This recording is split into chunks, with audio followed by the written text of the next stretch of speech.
ఓం గంగణపతే నమ ఐం సరస్వత్యే నమ శివాయ గురువే నమ అపతర్భహత్తారం దాతారం సర్వసంపదాం లోకాభిరామం శ్రీరామం భూయో భూయ నమామ్యం శ్రీరామ రామ రామేతి రమే రామే మనోరమే సహస్రనామ తత్తుల్యం రామనామ రామేత్. జై శ్రీరామ్. మాతృభ్యో పితృభ్యో గురుభ్యో ఋషిభ్యో నమో నమః. యా దేవీ సర్వభూతేషు మాతృరూపేణ సంస్థితాః నమస్తస్తే నమస్తస్తే నమస్తస్తే నమో నమః. జై గురు దత్తాత్రేయ నమః. శ్రీమాత్రే నమో నమః. యూట్యూబ్ ప్రేక్షకులకి అందరికీ కూడా నమస్కారం అండి. నేను పాలపర్తి గురునాథ్ శర్మ.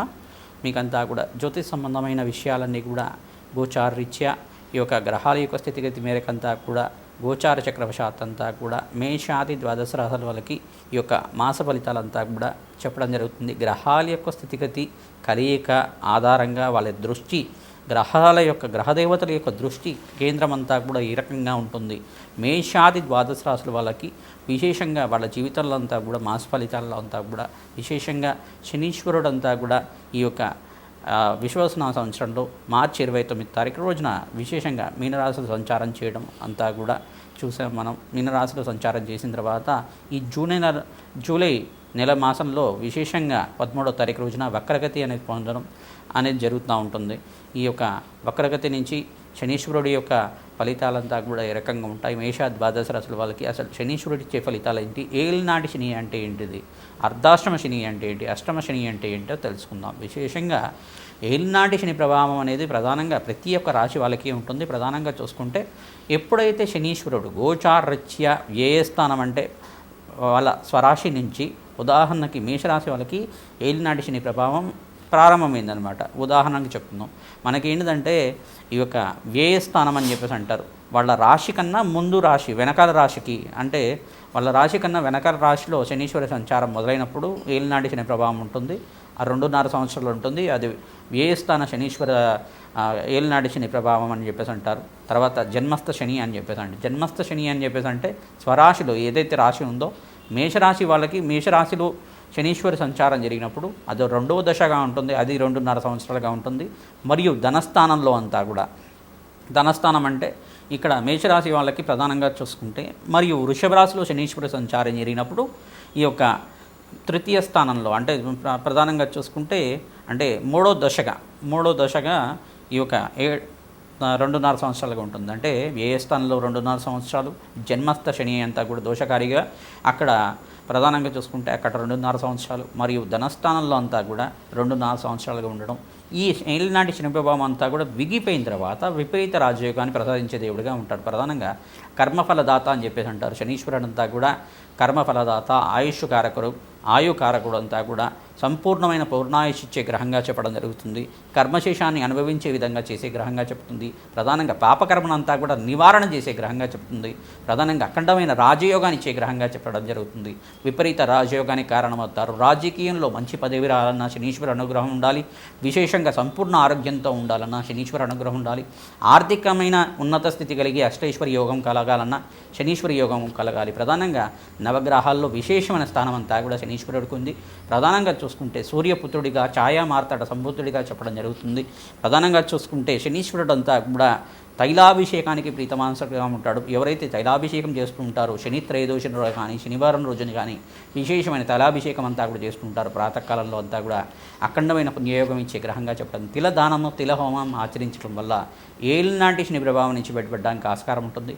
ఎవరికైతే కనుక ఏలినాటి శని ప్రభావం ఉందో మేషాది ద్వాదశ రాశుల వాళ్ళంతా కూడా శీఘ్రంగా కాయలభైరవ స్వామి దేవాలయంలో విశేషంగా అంతా కూడా కూష్మాండ దీపాన్ని వెలిగించాలి. ప్రతి అష్టమి తిథి రోజు కానీ శనివారం రోజు కానీ ఆదివారం రోజున కానీ పౌర్ణమి వేళల్లో కానీ అమావాస్య వేళల్లో కానీ అష్టమి నవమి తిథుల్లో కానీ విశేషంగా కాయలభైరవ స్వామికి అంతా కూడా అభిషేకము భస్మాభిషేకం ఆచరించిన తర్వాత ఈ యొక్క కూష్మాండ దీపాన్ని వెలిగించి అక్కడంతా కూడా స్వామివారికి ఈ యొక్క పరవాన్నాన్ని నివేదన చేయడం వల్ల పొంగలిని నివేదన చేయడం వల్ల మీకున్న ఏలినాటి శని ప్రభావం అంతా వీగిపోయి మీకంతా కూడా అష్టైశ్వర్య యోగం కలగడానికి ఆస్కారం ఉంటుంది. ఇక్కడ వక్రగతిలో ఉన్న శనీశ్వరుడి యొక్క ప్రభావం అంతా కూడా వక్రగతి ఇంకా మొదలే కాలేదు. వక్రగతి రాకముందే ఆ యొక్క దాని ప్రభావం అంతా కూడా శనీశ్వరి ప్రభావం అంతా కూడా ముందుగానే ప్రకృతిలో అంతా కూడా వైపరీత్యాలు జరుగుతూ ఉండడం, ఇట్లాంటి విమాన ప్రమాదాలు జరగడం కానీ ఆ యొక్క ఆర్థిక సంక్షోభం జరగడం కానీ ఇట్లాంటివి జరుగుతూ ఉన్నాయి. ప్రధానంగా చూసుకుంటే ఆ యొక్క జన నష్టం జరగడం కానీ ఈ యొక్క ప్రకృతిలో అంతా కూడా కొన్ని సంఘటనలు జరగడం కానీ ఈ యొక్క ప్రమాదాలు అనేది సూచనప్రాయంగా చెప్పడం జరుగుతుంది. ఈ యొక్క శనీశ్వరుడి దోషకారకంగా ఇట్లా జరుగుతూ ఉంటుంది వక్రగతి ప్రభావంగా. దాని తర్వాత ఏంటిదంటే ప్రధానంగా ఈ యొక్క ప్రకృతి దేవిని అంతా కూడా మానవాళి సంరక్షిస్తూ ఉంటే కనుక ప్రకృతి అంతా కూడా అందరినీ కాపాడుతూ ఉంటుంది.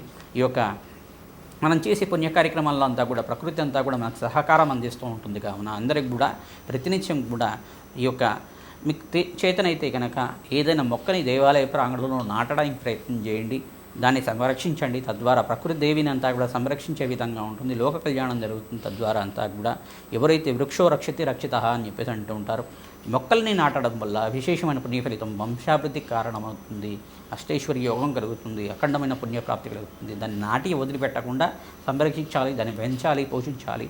తద్వారా దానికి వచ్చే ఫలాలంతా కూడా ఎవరైనా పొందుతుంటే మీరు తినచ్చు, లేదన్నా ఎవరైనా వేరే వాళ్ళు ఎవరైనా మానవాళ్ళు ఎవరైనా తినచ్చు. దాన్ని అంతా కూడా ఎవరికైనా ఫలాలు పొందినప్పుడు ఆ యొక్క పుణ్య ఫలితం అంతా కూడా అఖండమైన పుణ్యయోగం కలిగే విధంగా ఉంటుంది. విశేషంగా అందరి కూడా మీ జన్మజాతకంలో ఉండే గ్రహాలకి దోషాలకి పరిహారం చేసుకుంటూనే వృక్షరాజానికి ప్రీతికరంగా విశేషంగా అందరు కూడా మీకు ఈ యొక్క విశేషమైన మొక్కలు అనేది ఉంటాయన్నమాట. మీకు తెలిసిన మొక్కలు కానీ ఈ యొక్క ప్రధానంగా చూసుకుంటే మారేడు చెట్టు కానీ మారేడు మొక్కలైనా కానీ అరటి పిలకనైనా కానీ ప్రతి ఒక్క తులసి మొక్కనైనా కానీ నాటడం వల్ల దేవాలయ ప్రాంగణంలో నాటడం వల్ల విశేషమైన మొక్కలంతా కూడా ఎవరైతే కనుక పనస మొక్కనైతే నాటుతూ ఉంటారో వాళ్ళకంతా కూడా గురుబలం పెరగడానికి ఆస్కారం ఉంటుంది.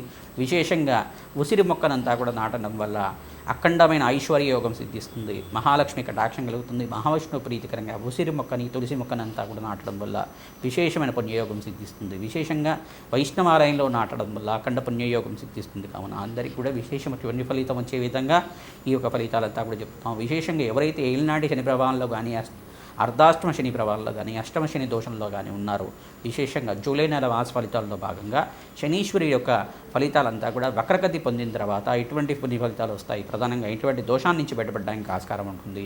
వ్యాపారంలో కానీ ఆర్థిక ఇబ్బందుల్లో కానీ దాని నుంచి బయటపడడానికి ఇటువంటి పరిష్కారాలు ఆచరించాలంతా కూడా మేషాది ద్వాదశ రాశుల వాళ్ళకి ఎటువంటి ఫలితాలు వచ్చే విధంగా తెలుసుకుందాం. ప్రధానంగా నాగవల్లి దళార్చన పూజా విధానం ఆంజనేయ స్వామికి సింధూరాభిషేకం ఆచరించడం వల్ల విశేషమైన పుణ్య ఫలితం కలుగుతూ ఉంటుంది. తమలపాకు పూజ అంతా కూడా ఆచరించడం, తమలపాకుల మీద శ్రీరామ అనే నామాన్ని సింధూరంతో కానీ గంధంతో కానీ రచించి ఆ మాలనంతా కూడా తీసుకెళ్ళి ఆంజనేయ స్వామి మెడలో హారంలాగా వేయడం వల్ల శ్రీరామ నామ జపం చేసుకున్న మాత్రం చేతిని సకల గ్రహదోష నివారణ జరుగుతుంది. శనీశ్వరుడంతా కూడా మానవాళికి వరమిచ్చాడన్నమాట. ఎవరైతే ఆంజనేయ స్వామి దేవాలయంలో ఆంజనేయ స్వామిని అర్చించిన తర్వాత విశేషంగా నాకంతా కూడా శనివారం రోజున తైలాభిషేకం చేసి నల్ల నువ్వులంతా కూడా నా పాదాల మీద వేసిన వాళ్ళకి అఖండమైన పుణ్యయోగాన్ని ఏలినాటి శని ప్రభావం నుంచి బయటపడి వాళ్ళకంతా కూడా శనీశ్వర దోషం నుంచి బయటపడడానికి ఆస్కారం ఉంటుంది. కర్మశేషం అంతా కూడా పాపకర్మ నివారణ జరిగే విధంగా నేను అనుగ్రహిస్తాను. ఆ యొక్క శనీశ్వరుడు అంతా కూడా మందగమనుడు మెల్లిగా నడిచేవాడు కావున శనీశ్వరుడు అని చెప్పేసి ఆ యొక్క శనీశ్వరుడు ప్రీతికరంగా ఈ యొక్క పాదాల మీద శనీశ్వరుడికి అంతా కూడా తైలాభిషేకం నువ్వుల నూనెతో అభిషేకం చేయడం వల్ల విశేషమైన పుణ్య ఫలితాలు లభిస్తుంది. మామిడి పళ్ళను నివేదన చేయడం వల్ల అఖండ పుణ్యయోగం లభిస్తుంది.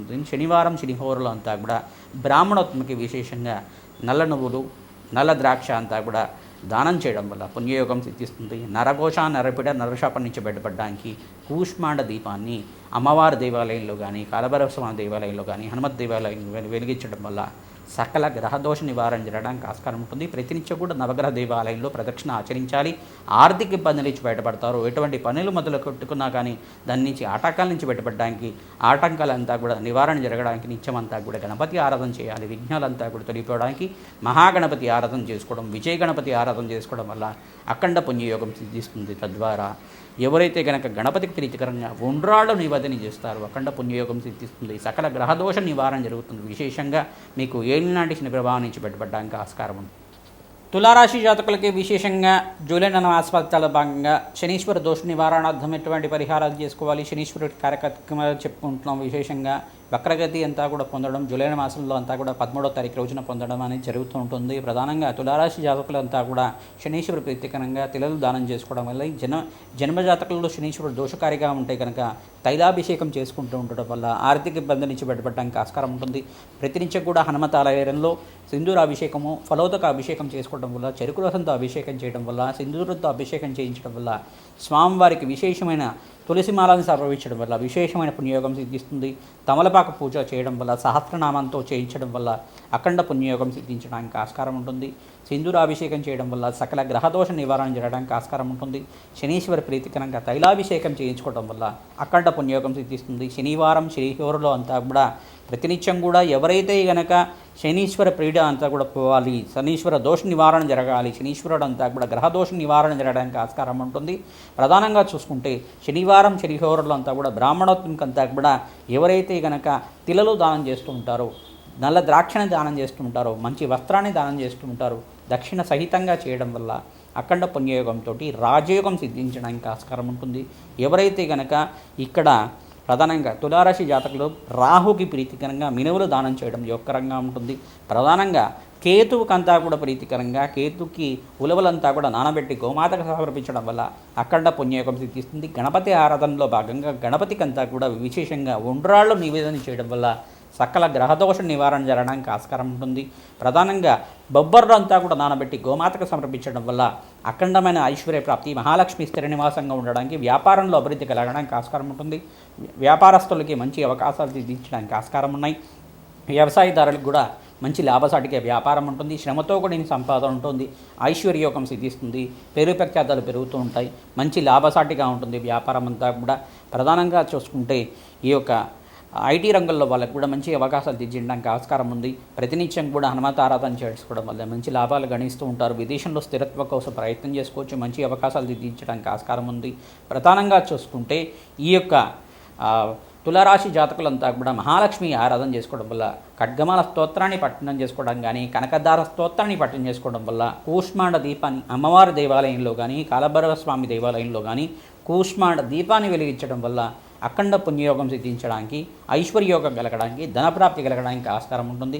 రాజశ్యామల హోమాది కార్యక్రమంలో పాల్గొనడం వల్ల మంచి ఫలితాలు పొందుతారు. అఖండమైన ఐశ్వర్యోగం సిద్ధిస్తుంది. ప్రధానంగా ఈ యొక్క సినీ రంగంలో వాళ్ళు, ఫిలిం ఇండస్ట్రీలో వాళ్ళంతా కూడా ప్రధానంగా చూసుకుంటే మంచి అవకాశాల కోసం ప్రయత్నం చేసుకునేవాళ్ళు.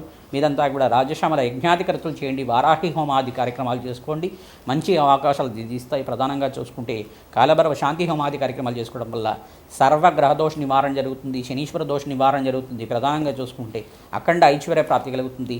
నష్ట ద్రవ్య ప్రాప్తి కలుగుతుంది. అంటే మనం ఏమైనా డబ్బులు నష్టపోయి ఉంటే కనుక ఆ నష్టపోయిన డబ్బులంతా కూడా సకాలంలో మనకు రావడానికి ఆస్కారం ఉంటుంది. ఎవరైతే కనుక అఖండమైన పుణ్యయోగం కోసం ఈ యజ్ఞాధికరతలు చేసుకుంటారో కార్య జయం కలగడానికి, కార్యసిద్ధి కలగడానికి ఆస్కారం ఉంటుంది. అమ్మవారి అనుగ్రహంతో అందరికీ కూడా అష్టైశ్వర్య యోగం కలిగే విధంగా పరిహారం చెప్పాం. ప్రతినిత్యం కూడా గోమాత సేవ చేయడం వల్ల విశేషమైన పుణ్య ఫలితం లభిస్తుంది. శ్రీమాత్రే నమః.